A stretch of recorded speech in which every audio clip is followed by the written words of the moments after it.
Maître Jésus-Christ Centre Gospel, une église à la taille et au cœur de Dieu où par le Saint-Esprit, amour et vérité renouvelle et dynamise tout homme.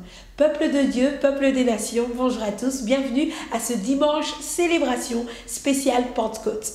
Alors, nous nous retrouvons chaque mardi à partir de 17h30 pour notre programme Cri du cœur, chaque vendredi à partir de 17h30 pour le programme Processus de maturité, à savoir que le jeudi, nous nous retrouvons également à partir de 18h pour notre programme Jeudi prière. Le tout sur nos réseaux sociaux, à savoir sur Facebook, sur la page Maître Jésus-Christ Centre Gospel. Le dimanche, nous nous retrouvons à partir de 11h sur les différents réseaux sociaux. Que Dieu vous bénisse, passez un excellent culte, nous vous aimons et Dieu vous aime. Bienvenue à Maître Jésus-Christ Centre Gospel, bienvenue peuple de Dieu à cette célébration, ce dimanche de célébration où nous commémorons la Pentecôte et où nous allons expérimenter cette Pentecôte. J'aimerais rappeler à quelqu'un que nous sommes cette génération nouvelle. Dis avec moi, génération nouvelle. Génération nouvelle. Et oui, bien aimé, nous sommes cette génération nouvelle. Tu peux bousculer ton voisin et lui dire, je suis cette génération nouvelle. Je suis cette génération nouvelle. Bien aimé, nous sommes cette génération nouvelle dont le témoignage des trois parle en sa faveur. Alléluia. Les trois sont d'accord, l'esprit, l'eau et le sang pour témoigner en notre faveur. Alors aujourd'hui, nous voulons expérimenter celui qui avait été annoncé, le Saint-Esprit. Alléluia. Nous voulons que l'admirable Saint-Esprit se manifeste. Voilà pourquoi je te prie avec moi, élève ta voix et commence à prier. Commence à demander que réellement il soit ton guide ce matin. Ce dimanche est un jour de gloire. Ce dimanche n'est pas comme les autres dimanches. Laisse-moi te dire que ta vie n'est pas destinée à rester telle qu'elle est aujourd'hui. Ta vie est destinée à prendre un peu de toi, car tu es la génération nouvelle. Tu es la génération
Saint-Esprit, prends plus de moi et donne-moi plus de toi.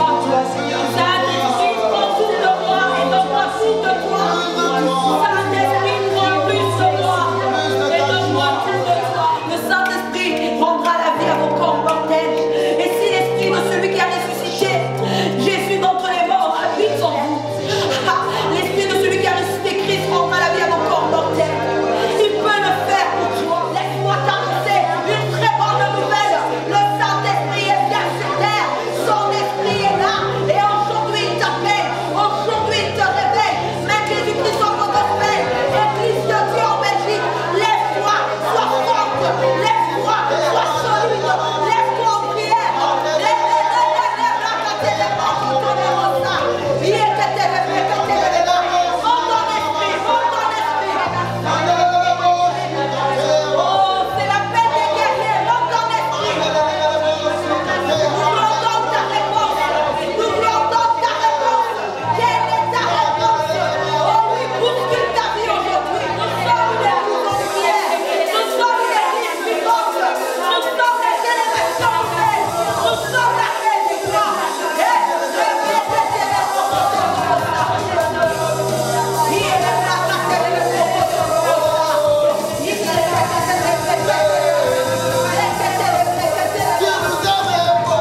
ce lieu. Il fait descendre des flammes de feu. Le Saint-Esprit est présent. Il souffle des quatre vents. Le Saint-Esprit est dans ce lieu. Il fait descendre des flammes de feu. Le Saint-Esprit est présent. Il souffle des quatre vents. Le Saint-Esprit est dans ce lieu. Il fait descendre des flammes de feu.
Nous allons remettre ce moment entre les mains du Seigneur. Saint-Esprit, je remets ce moment entre tes saintes mains. Prends le contrôle de toutes choses. Viens régner, enseigne à ton peuple, restaure ton peuple, communique à ton peuple des grâces que tu as prévues pour ce culte. Au nom de Jésus-Christ, j'ai ainsi prié. Amen.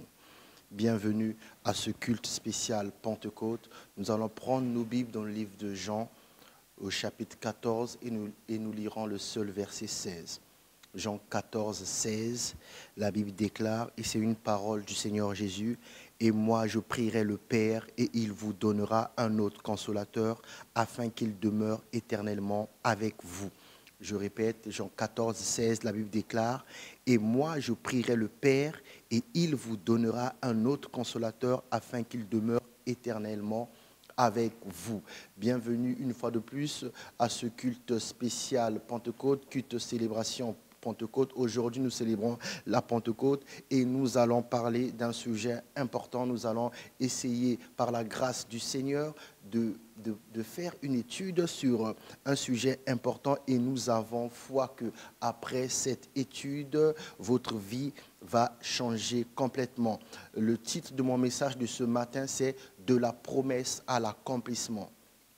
Répète-le après moi, de la promesse à l'accomplissement. Dis-le encore, de la promesse à l'accomplissement. Je vais relire Jean 14, 16 afin que le titre de ce message commence à résonner dans votre esprit. Et moi, je prierai le Père et il vous donnera un autre consolateur afin qu'il demeure éternellement avec vous. Donc, je disais que le titre de mon message pour ce matin, c'est de la promesse à l'accomplissement. Et je m'en vais définir ces deux termes, les mots promesse et accomplissement, afin de pouvoir aller en profondeur et de donner le but de cet enseignement. Promesse signifie espérance qui annonce une suite heureuse. Je répète, une promesse, c'est une espérance qui annonce une suite heureuse. Accomplissement signifie résultat de l'action d'accomplir. Donc, il y a l'action d'accomplir et il y a son résultat. Et l'accomplissement, c'est le résultat de l'action d'accomplir. Je répète, accomplissement, résultat de l'action d'accomplir. Donc, le titre de mon message, de la promesse à l'accomplissement. Quelle est la promesse? Cette promesse était la venue du Saint-Esprit. Nous l'avons lu, la Bible déclare Jean 14, 16, « Et moi je prierai le Père et il vous donnera un autre consolateur afin qu'il demeure éternellement avec vous. » Verset 17, « L'Esprit de vérité que le monde ne peut recevoir parce qu'il ne le voit pas, parce qu'il ne le voit point et ne le connaît point, mais vous, vous le connaissez car il demeure avec vous et il sera en vous. » Jésus était en train de faire une promesse que le Saint-Esprit allait descendre. Et afin que les gens puissent faire son œuvre. Alors, quand le Saint-Esprit descend sur les personnes et que les personnes commencent à faire l'œuvre de Dieu, on n'est plus dans la promesse, mais on est dans l'accomplissement. Voilà pourquoi le titre de mon message, c'est de la promesse à l'accomplissement. Ma prière est qu'après cet enseignement, vous aussi, nous puissions passer de la promesse à l'accomplissement. Donc que nous puissions voir ces choses réellement. La promesse, vous l'avez compris, c'est le Saint-Esprit. Et le Saint-Esprit apporte une puissance. Vous avez déjà entendu ce fameux verset dans Acte 1.8 que nous allons lire également. Dans Acte 1.8, vous avez déjà entendu ce verset qui dit « Mais vous recevrez une puissance, le Saint-Esprit survenant sur vous, et vous serez mes témoins à Jérusalem, dans toute la Judée, dans la Samarie et jusqu'aux extrémités de la terre. » Amen. Donc la promesse était de recevoir le Saint-Esprit. Non seulement c'était de recevoir le Saint-Esprit, mais en lisant Acte 1, on se rend compte que la réelle promesse, que le but du Saint-Esprit est de faire des chrétiens des témoins. Et ce qui fait des chrétiens des témoins, ce n'est pas seulement la présence du Saint-Esprit dans la vie des chrétiens, mais c'est la puissance qui se manifeste à cause de cette présence. Dis après moi, de la promesse à l'accomplissement. Et je vais vous rappeler quelque chose d'important. Quand Jésus dit « vous recevrez une puissance », Jésus est en train de parler à ses disciples. Amen. Et ses disciples, après avoir entendu ces paroles, sont allés dans une maison, dans une chambre haute pour prier. Et quand ils ont passé un temps dans la prière, un jour le Saint-Esprit est descendu et ils ont vécu ce qu'on appelle la Pentecôte, ok? Donc le Saint-Esprit était descendu ce jour-là. Donc la promesse que Jésus avait faite, vous recevez une puissance, le Saint-Esprit venant sur vous. Cette promesse a eu son accomplissement le jour de la Pentecôte. La promesse que Jésus avait faite, je prierai le Père qui vous envoie l'Esprit promis. Cette promesse a eu son accomplissement le jour de la Pentecôte. Et ma prière pour vous ce matin, c'est qu'en ce jour où nous fêtons, nous célébrons la Pentecôte, que cette promesse puisse connaître aussi dans son accomplissement dans votre vie. Donnez-moi un bon amen. Amen. Donc pour ce faire, qu'est-ce que nous allons faire aujourd'hui, ce matin? Nous allons étudier des points clés que l'on retrouve dans cette fameuse histoire, dans cette fameuse promesse que Jésus a faite à un groupe. Nous allons étudier quelques points clés qui nous permettront de nous aussi recevoir cette promesse, nous l'avons déjà, mais de passer à l'accomplissement. Parce que quand Jésus a parlé, c'était une promesse, mais quand ils ont vécu la Pentecôte, il y a eu accomplissement. Donc nous allons étudier ce qui a amené ces personnes qui avaient reçu la promesse à vivre l'accomplissement de ces promesses. C'est le but de notre étude ce matin. Amen. Donne-moi un bon amen, car je t'amène quelque part. Donc, en fait, ce matin, nous allons parler de 6 étapes menant à l'accomplissement de la promesse. Je répète, ce matin, nous allons parler de 6 étapes menant à l'accomplissement de la promesse. Nous allons étudier les points clés concernant les premiers disciples qui ont reçu cette promesse. Les premiers disciples ont reçu cette promesse et ils ont vu cette promesse s'accomplir. Alors nous, les disciples des temps modernes, nous devons également aussi analyser ce qui s'est passé à cette époque afin de pouvoir aujourd'hui être à même de vivre aussi l'accomplissement. Donne-moi un bon amen. Je disais donc que nous allons parler de 6 étapes menant à l'accomplissement de la promesse. Ou si vous voulez, 6 étapes qui nous permettront d'atteindre la promesse qui est de recevoir la puissance, qui est de recevoir l'onction. Je ne dis pas qu'il n'y a seulement 6 étapes, il y a plusieurs étapes. Mais chacun enseigne ce qu'il a expérimenté. Chacun enseigne ce qu'il a vécu. Et ce matin, je viens enseigner ce que j'expérimente, je viens enseigner ce que je vis afin que vous aussi, vous soyez à même de vivre ces choses. Il y a plusieurs étapes qui amènent à la réception de la puissance.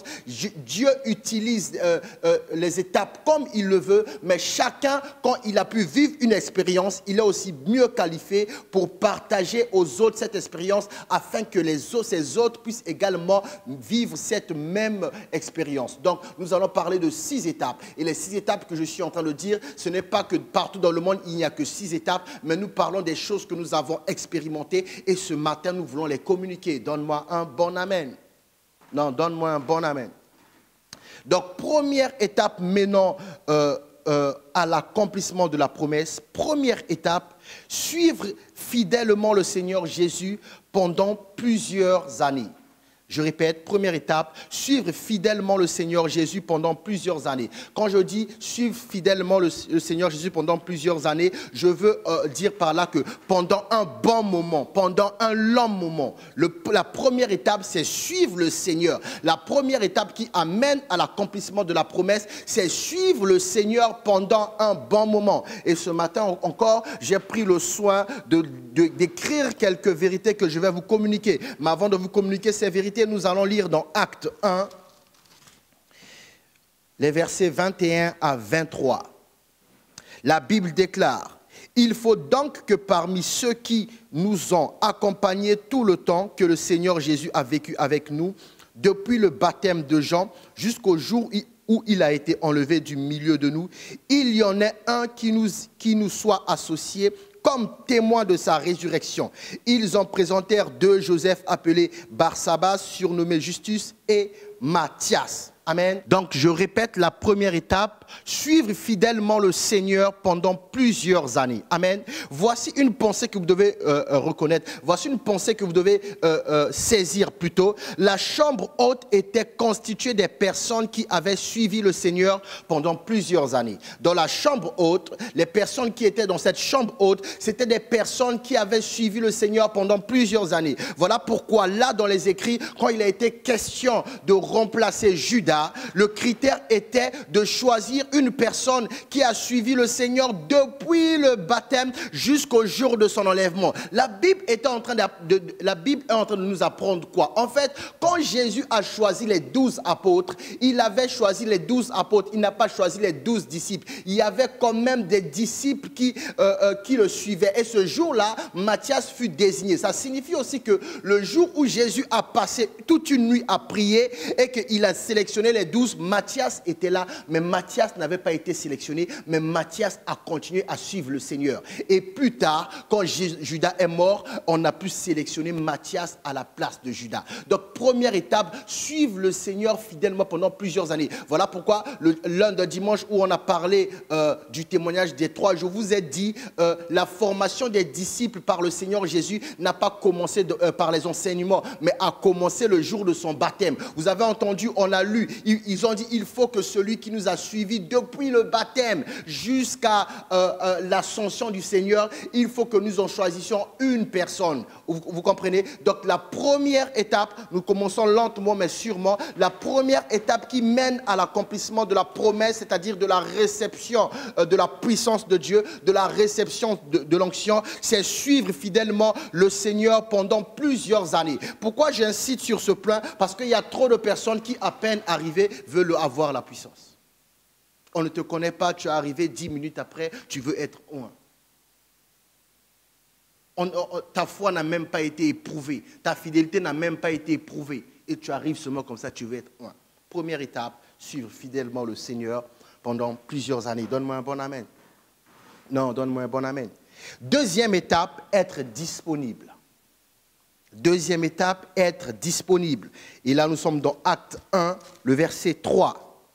La Bible déclare, « Après qu'il eut souffert, il leur apparut vivant et leur en donna plusieurs preuves, se montrant à eux pendant 40 jours et parlant des choses qui concernant le royaume de Dieu. » Je répète, Acte 1, 3. « Après qu'il eut souffert, il leur apparut vivant et leur en donna plusieurs preuves, se montrant à eux pendant 40 jours et parlant des choses qui concernent le royaume de Dieu. » Il s'est montré à eux pendant 40 jours. Donc, ils étaient disponibles. À la résurrection, il y avait une catégorie de disciples qui étaient disponibles et qui ont pu écouter le Seigneur parler pendant 40 jours. Amen. Donc, deuxième étape, être disponible. Il faut savoir que les personnes qui ont reçu l'onction dans la chambre haute étaient aussi les mêmes personnes qui ont vécu la résurrection de Jésus.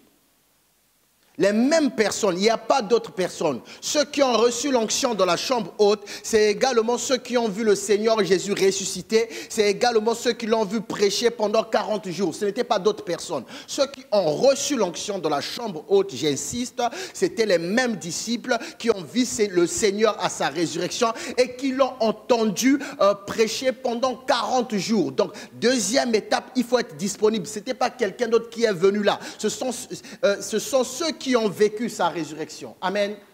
C'est ceux qui ont vécu sa résurrection. Les personnes qui ont reçu l'onction de la chambre haute étaient aussi les mêmes qui ont vu le Seigneur ressusciter pendant 40 jours. Amen. Voir le Seigneur ressusciter était une expérience extraordinaire. Une expérience extraordinaire. Personne n'avait jamais vu un homme revenir à la vie et enseigner pendant 40 jours. De plus, cet homme avait annoncé qu'il allait mourir et qu'il allait ressusciter le 3e jour.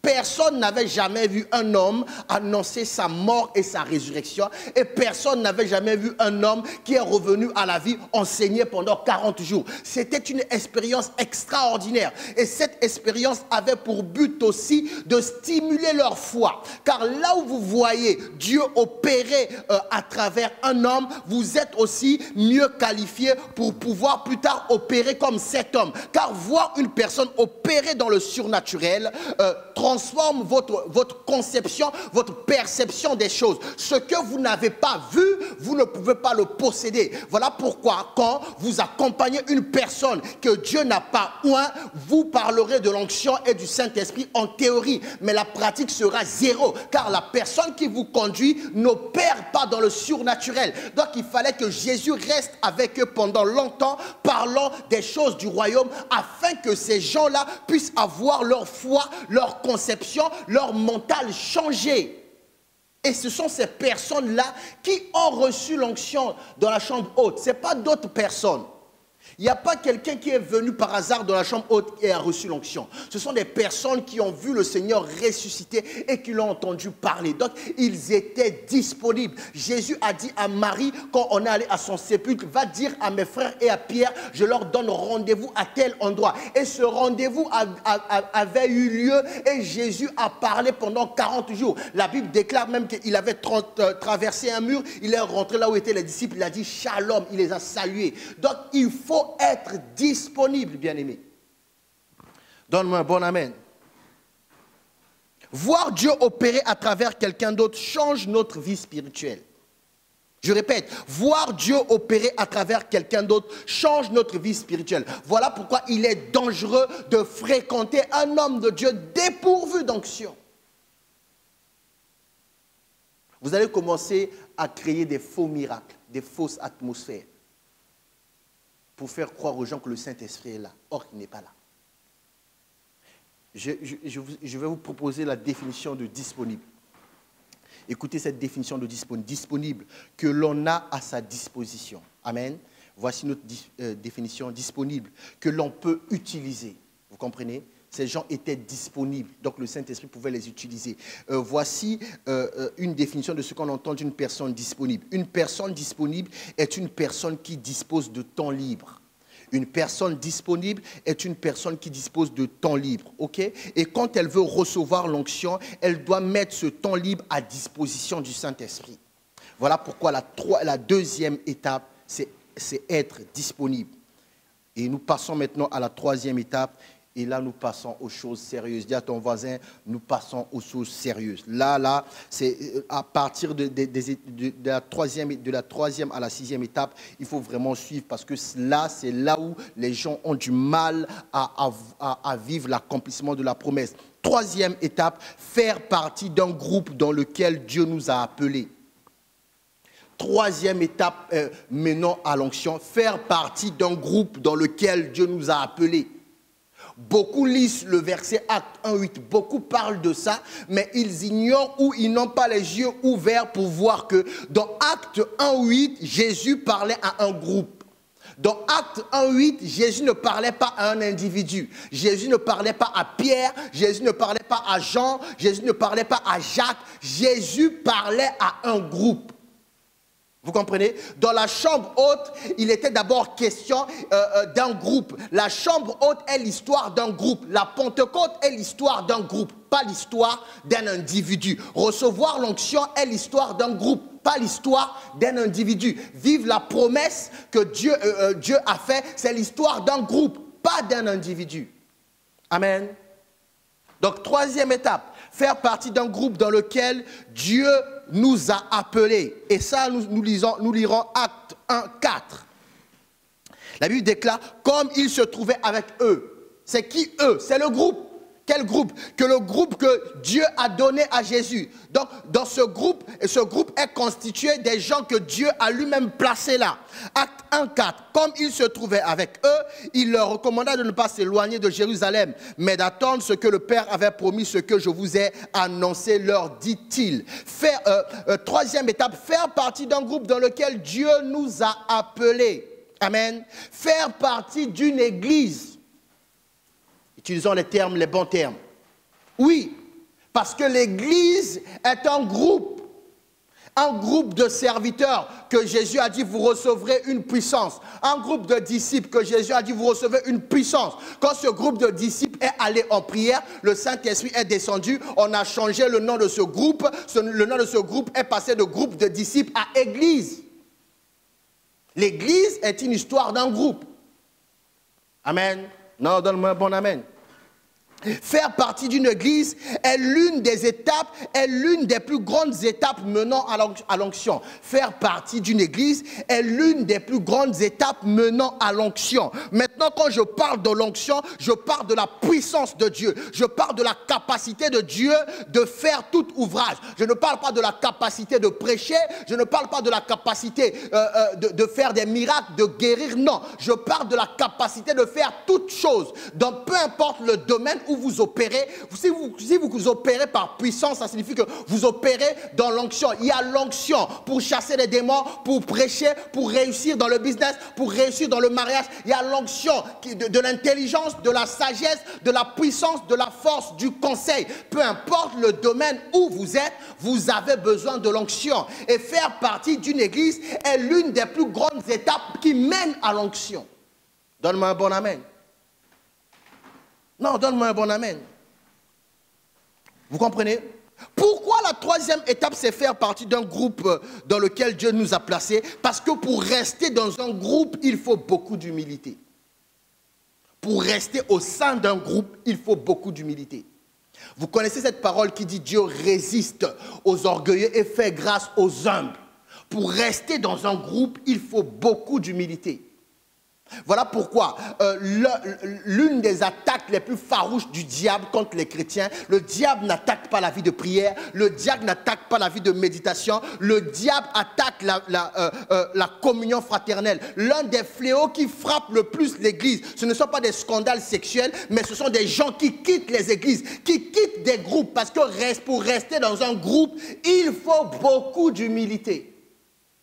Vous comprenez? se réunir fréquemment avec le groupe que Dieu vous a donné vous mènera à l'onction. Voilà pourquoi ne banalisez pas votre participation à un groupe. Ne banalisez pas votre contribution à un groupe. Ne banalisez pas le fait d'être assidu à l'église. Ne banalisez pas le fait d'aller à chaque programme d'église. En fait, plus vous allez au programme de l'église, plus vous vous rapprochez de l'onction. Aller à l'église est l'un des moyens les plus sûrs pour se rapprocher de l'onction. Car l'onction a été donnée à l'église. L'onction a été donnée à l'église. L'onction n'a pas été donnée au monde.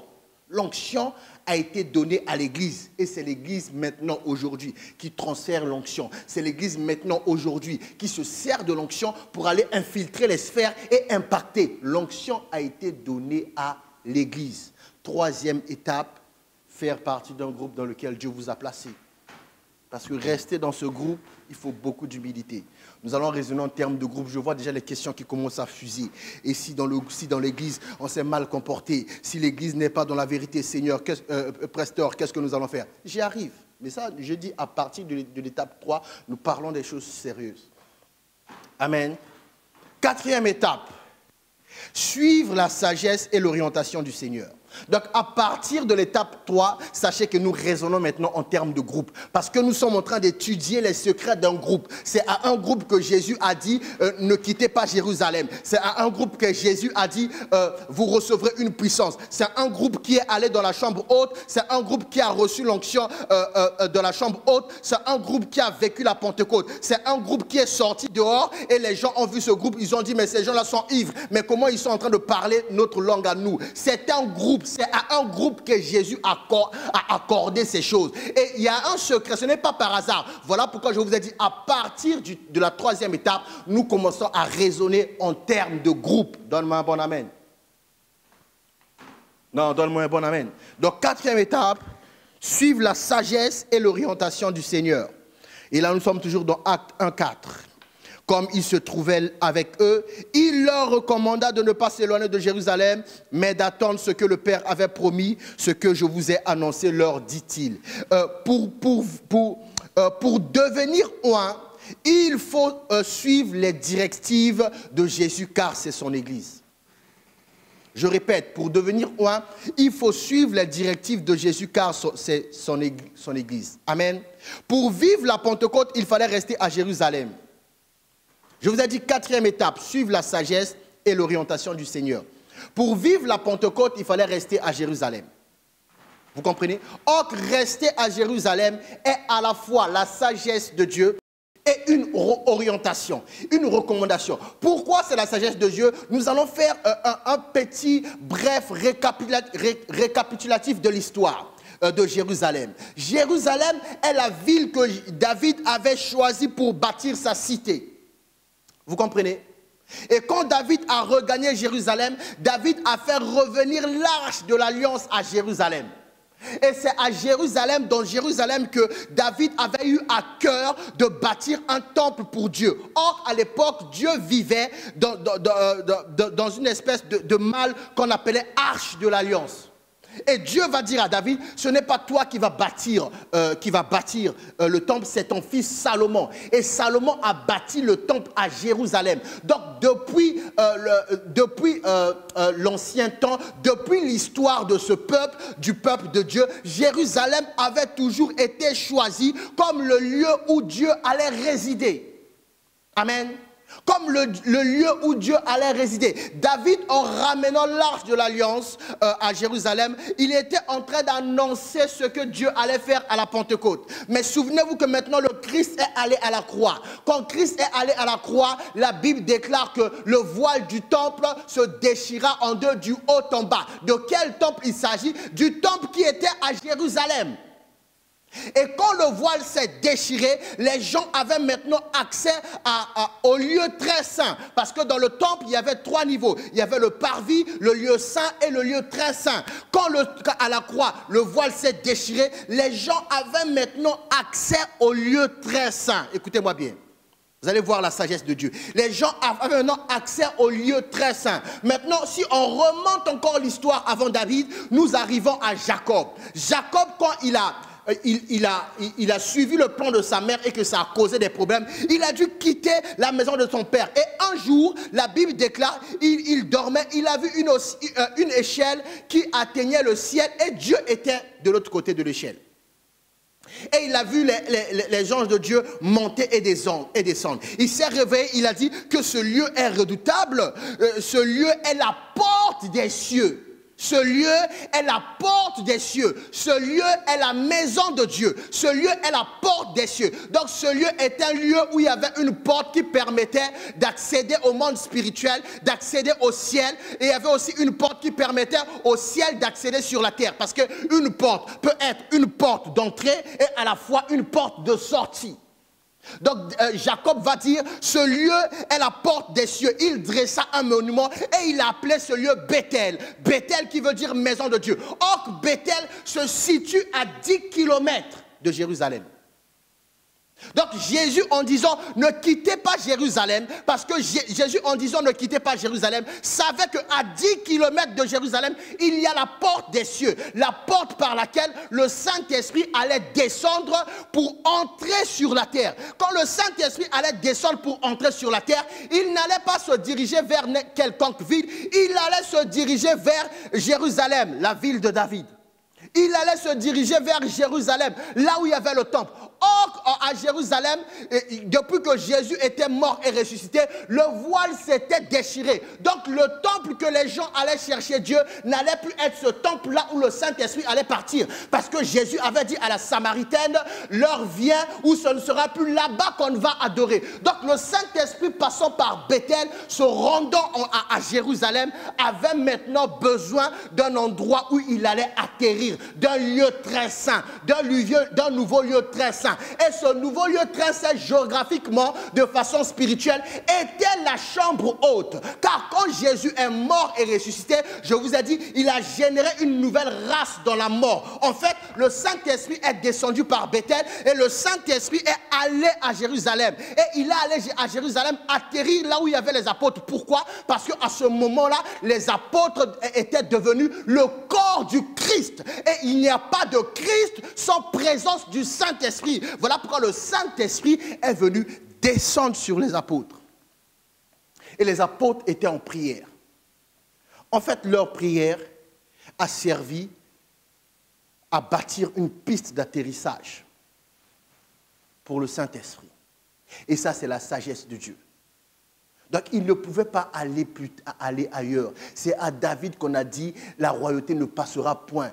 Jérusalem, la cité de David. C'est là que le Saint-Esprit devait descendre. Il devait passer par la porte que Jacob avait vue. Et après être passé par cette porte, direction Jérusalem. Mais direction Jérusalem pour aller où? Pour aller dans le temple. Pour aller dans le temple où? Pour aller dans le lieu très saint. Or, le voile du temple s'est déchiré. Et Jésus a dit qu'il allait détruire ce temple en 3 jours. Détruisez ce temple, je le rebâtirai en 3 jours plus tôt. Il a dit, détruisez ce temple, je le rebâtirai en 3 jours. Et la Bible précise, il parlait de son corps. Donc quand le Saint-Esprit est venu, il s'est dirigé à Jérusalem vers le lieu très saint. Le lieu très saint n'était plus dans la synagogue, dans le temple de Salomon. Le lieu très saint était maintenant dans la chambre haute, là où il y avait des hommes qui allaient devenir le nouveau corps du Christ, qui étaient en train de prier. Jésus le Christ est monté au ciel, mais par les mystères de Dieu, il a pris soin de laisser le corps du Christ sur la terre. Et le corps du Christ ne peut pas être corps du Christ sans avoir l'Esprit Saint qui fait du corps du Christ, le corps du Christ. On ne peut pas être Christ là où il n'y a pas le Saint-Esprit. Voilà pourquoi le Saint-Esprit devait descendre. Donc ça, c'est la sagesse de Dieu. Vous voulez recevoir l'onction, il faut suivre la sagesse et la recommandation de Dieu. Amen.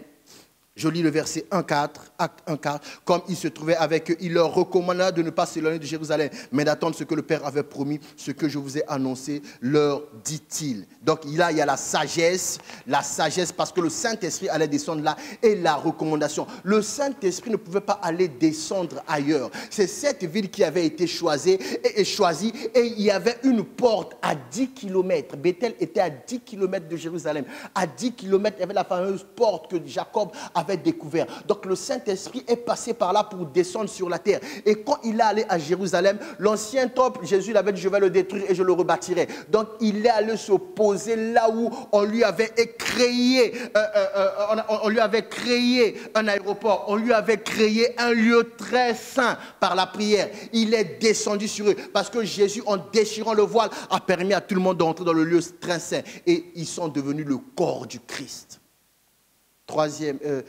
Quatrième étape, suivre la sagesse et l'orientation du Seigneur.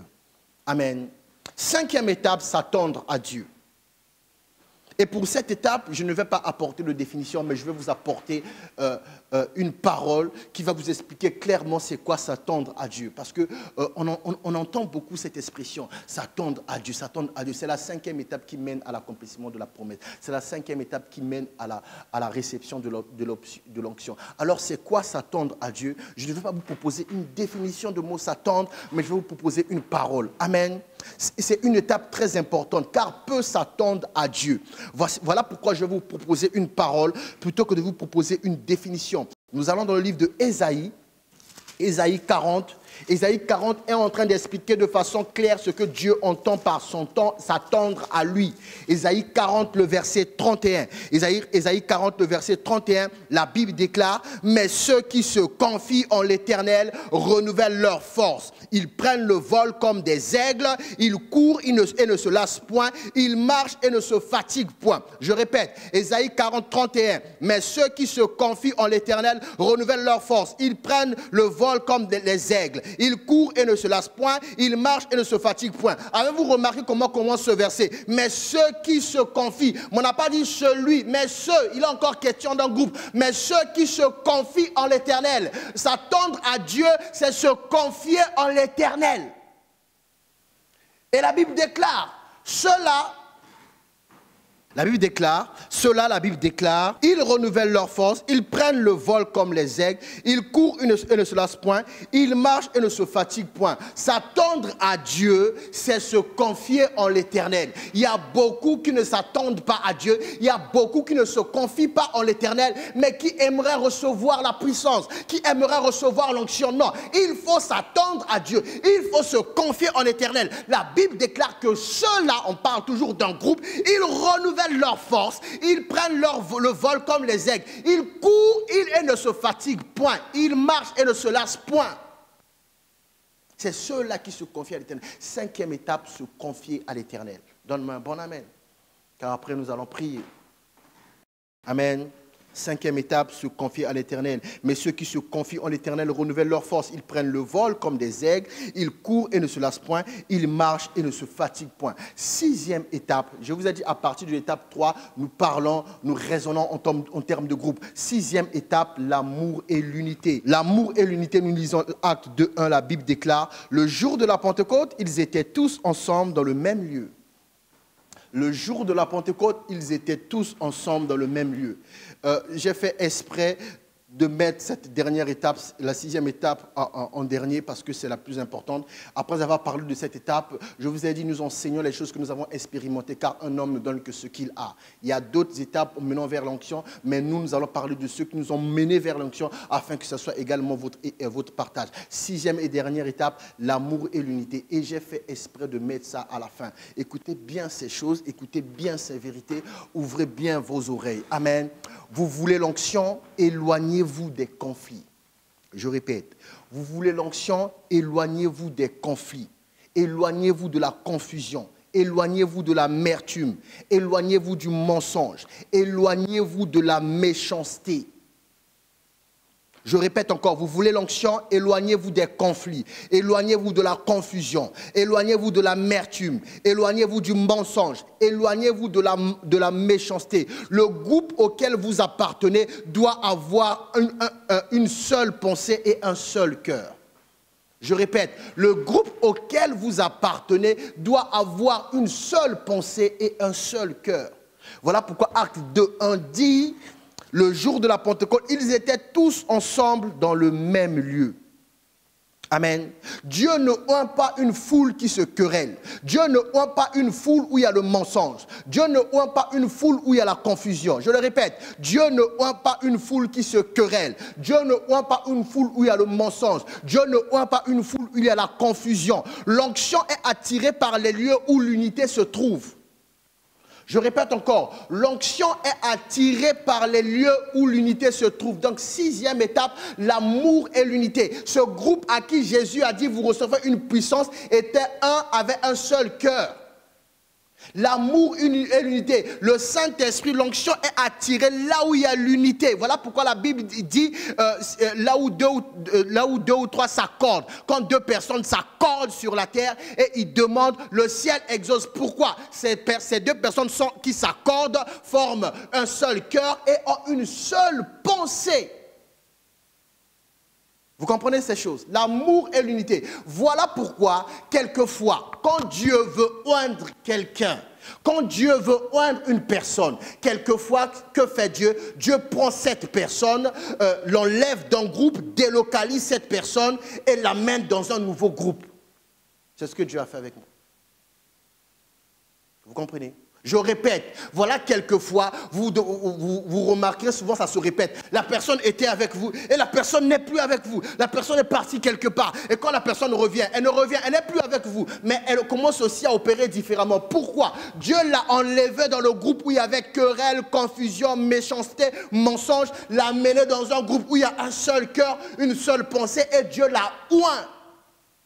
Et Dieu fait ça souvent. C'est ce que le Seigneur a fait avec moi. Dieu m'a emmené quelque part dans une ville à Hawaï. Il m'a mis dans un groupe. Dans ce groupe-là, il y avait une seule pensée, un seul cœur. On travaillait tous dans une direction. Écoutez-moi bien, on travaillait tous dans une direction. Il n'y a pas je suis pasteur, il n'y a pas je suis papa, il n'y a pas je suis vieux. On travaillait, on allait tous dans la même direction. Et un jour, j'ai senti dans mon cœur que Dieu m'a mené à aller à la rencontre de l'apôtre Roland Dallot. Et j'ai vu qu'il venait à Liège. Mais je ne le connais pas. Je ne connais pas le pasteur qui l'invite. Mais dans le groupe où on était, il y avait le frère du pasteur qui l'a invité. Et j'ai demandé, tu es vraiment son frère? Il m'a dit, oui, je suis vraiment son frère. Il a grandi chez nous, on a grandi dans la même maison. J'ai dit, dis à ton frère, demande à ton frère de laisser mon épouse faire l'émission avec ce pasteur. Il faut que je rencontre ce pasteur. Le matin avant d'aller à l'émission, tout ce que j'ai déclaré dans ma prière, nous l'avons vu. Et au retour, ils étaient étonnés. Ils étaient là, oh, tout ce que le pasteur a dit le matin, ça s'est réalisé. On était un seul groupe, il y avait l'unité, un seul cœur. On est parti là-bas et quand on est parti là-bas, l'homme de Dieu a prié pour moi et il m'a donné quelque chose, il m'a communiqué quelque chose. Je me souviens encore, c'est frais dans mon esprit, je le vois encore en train de me dire, jeune homme, Dieu me dit de te donner telle chose, mais je ne sais pas pourquoi. Et reviens tel jour pour l'avoir. Il y avait un seul esprit, un seul cœur. Comment j'allais rencontrer le pasteur, l'apôtre Dallot en restant à Verviers? Qui allait me le faire rencontrer? Il fallait que Dieu me déplace, me mette dans un groupe où il n'y avait qu'un seul cœur. On a commencé à avancer et Dieu a mené le groupe vers l'apôtre. L'apôtre a prié pour moi. Et le même groupe m'a mené à la rencontre 2 fois du bishop Titia dans son bureau. Et lui aussi, il a déclaré des paroles sur moi. D'ailleurs, récemment, à Liège, je l'ai encore revu. J'étais devant lui, il était en train de fermer mon costume. J'étais là en train de mon cœur, en train de dire, oh Seigneur, merci, il est en train de m'investir d'une nouvelle autorité.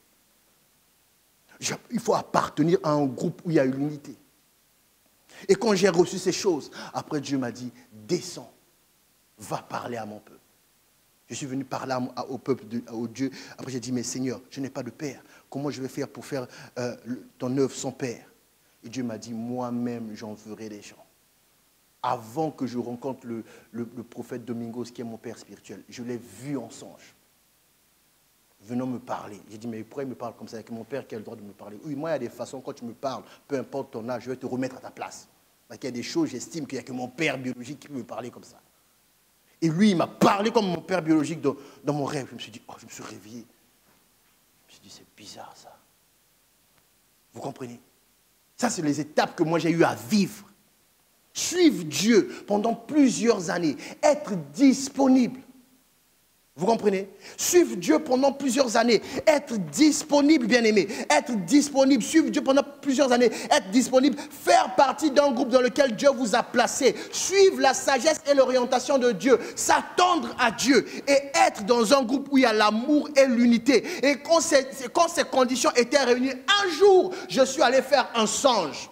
Voilà pourquoi il est dangereux de suivre un homme qui ne fait pas des songes.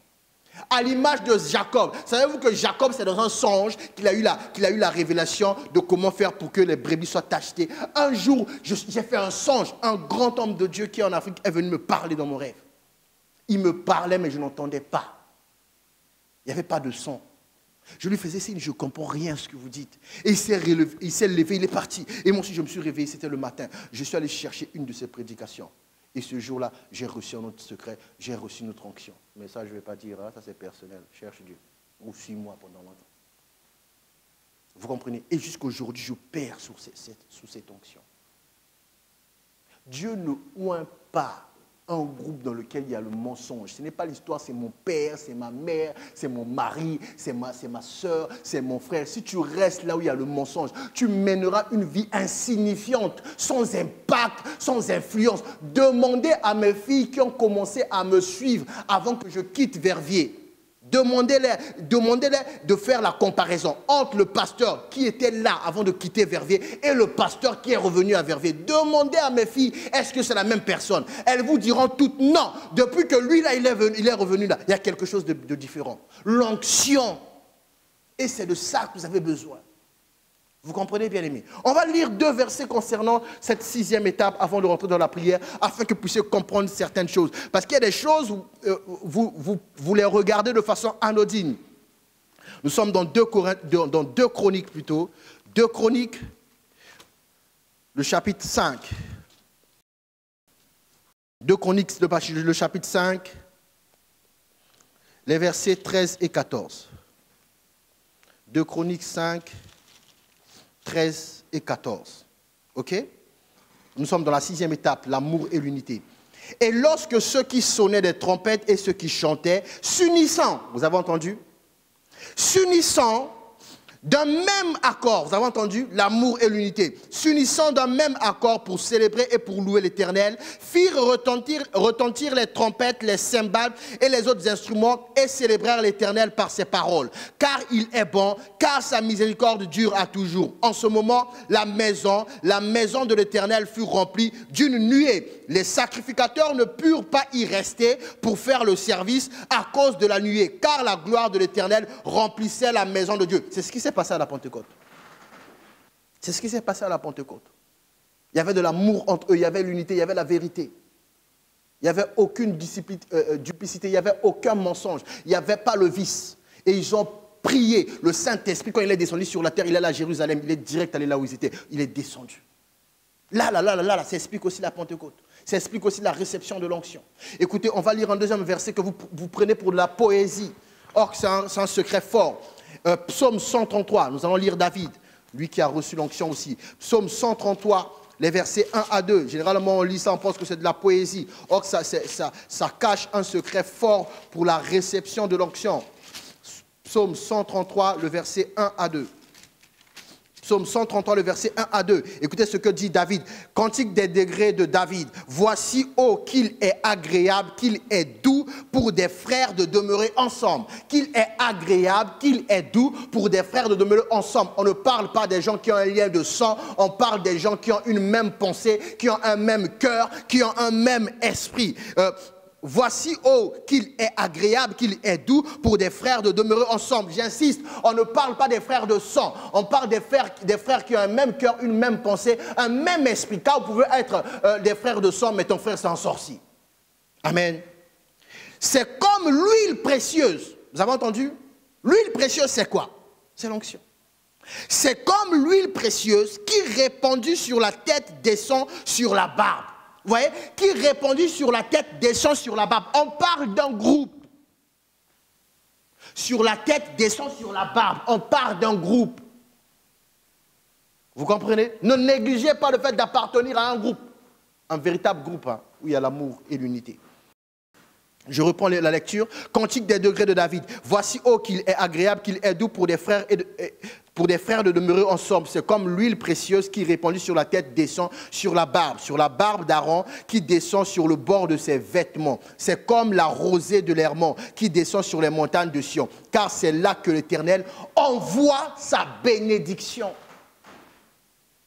Quand il y a un groupe de gens cherchant Dieu, criant à Dieu, c'est là que l'Éternel envoie la bénédiction. Voilà pourquoi beaucoup dans les églises sont baptisés du Saint-Esprit pendant les réunions où on prie, où on parle du Saint-Esprit. Donc Dieu descend, Dieu bénit.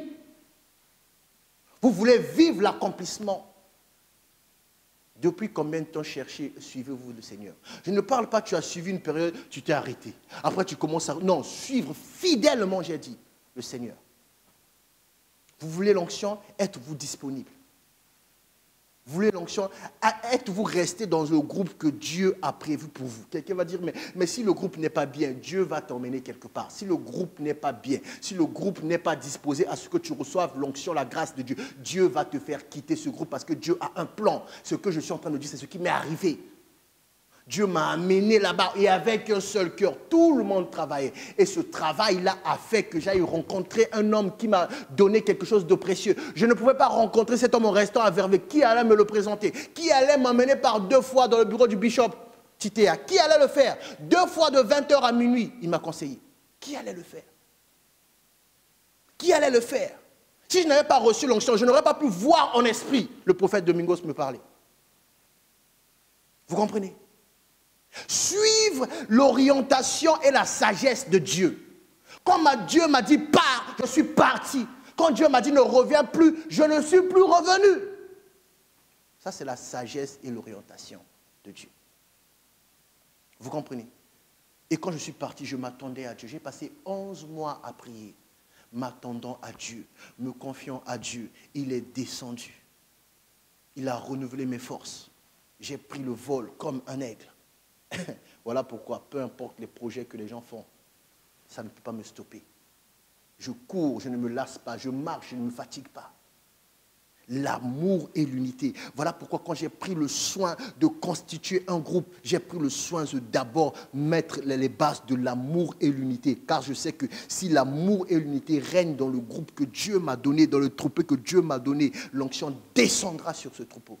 Voilà pourquoi je n'ai pas peur quand quelqu'un fait défection. Et ces choses, je déclare que ces choses vous arrivent maintenant. Nous allons prier maintenant, bien-aimés.